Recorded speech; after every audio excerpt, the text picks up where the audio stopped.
நம்ம வீட்டிலாம் பாத்திரம்லாம் இருக்கு இல்லையா, ரொம்ப நாள் கழித்து நம்ம பாத்திரம் க்ளீன் பண்ணிட்டு எங்கேயா ஸ்லாப்லாம் வச்சுருப்போம் இல்லையா, அந்த பாத்திரம் மேலே பார்த்தீங்கன்னா நீங்கள் நிறைய எண்ணெய் பிசுக்கு அழுக்கு கரை எல்லாமே இருக்குங்க.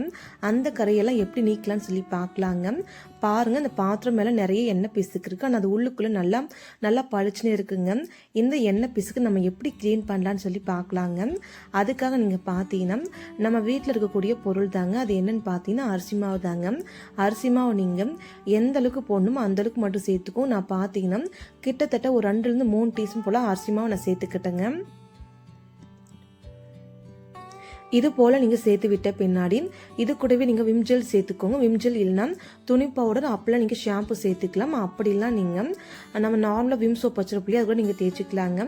விம்ஜெல் நீங்கள் சேர்த்து பின்னாடி ஒரு கொஞ்சம் போல் மேலால் தண்ணி தெளிச்சுக்கோங்க. தண்ணி தெளித்து விட்ட பின்னாடி நீங்கள் ஸ்க்ரப்பை எடுத்துக்கோங்க. ஸ்க்ரப் வச்சுட்டு நீங்கள் நல்லா நீங்கள் தேய்ச்சி பாருங்கள். அந்த எண்ணெய் பிசுக்கு அழுக்கு கரை எதுவுமே இருக்காதுங்க. நல்லா பளிச்சு நல்லா புதுசு போலவே இருக்குங்க.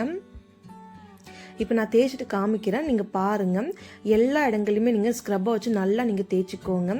எந்த இடமும் நீங்கள் விடாமல் அந்த கைப்பு இருக்கு இல்லையா, அந்த இடமும் நீங்கள் நல்லா தேய்ச்சிக்கணுங்க. பாருங்கள், தேய்ச்சி முடிச்சாச்சுங்க. நான் அப்படியே உள்ளுக்குள்ளேயும் நான் தேய்ச்சிக்கிறேன். உள்ளுக்குள்ளேயுமே நம்ம தேய்ச்சி முடிச்சு நீங்கள் பார்த்தீங்கன்னா இது மேலே நம்ம தண்ணி பிடிச்சி ஊற்றி எவ்வளோ க்ளீன் பண்ணி பார்க்கலாங்க. எந்த அளவுக்கு க்ளீனாக இருக்குது நீங்களே பாருங்கள்.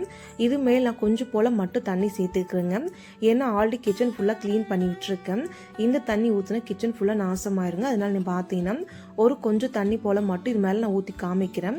நீங்கள் பாருங்கள், எந்த ஒரு இடத்துலையும் எண்ணெய் பிசுக்கு எதுவுமே இல்லாமல் ரொம்ப க்ளீனாக பளிச்சுன்னு இருக்குது. இப்போ இந்த மூடியை நம்ம நல்லா க்ளீன் பண்ணிட்டு வந்துடலாங்க தண்ணிக்குள்ள. இப்ப பாருங்க, தண்ணிக்குள்ள நல்லா க்ளீன் பண்ணிட்டு வந்தாச்சுங்க. மூடி நல்லா பல புதுசு போலவே இருக்குங்க. எந்த ஒரு எண்ணெய் பிசுக்கு எதுவுமே இருக்காது. கண்டிப்பா ட்ரை பண்ணி பாருங்க. எந்த வித கெமிக்கல் இல்லாம ரொம்ப ஈஸியா க்ளீன் பண்ணிக்கலாங்க.